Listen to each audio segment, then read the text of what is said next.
Sa wakas, natapos din.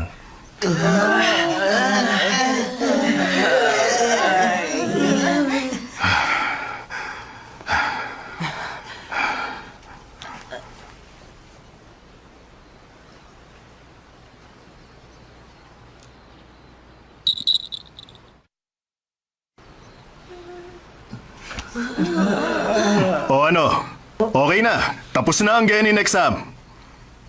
Pasado kayong lahat. Ano po? Ano? Ha? Sabi ko, pasado kayong lahat sa exam. Ano raw? Ano po? Eh bakit ba ganyan kayo makatingin sa akin? Paano po nangyari yun? Hindi naman po namin nakuha ang bell. Ah, ito ba?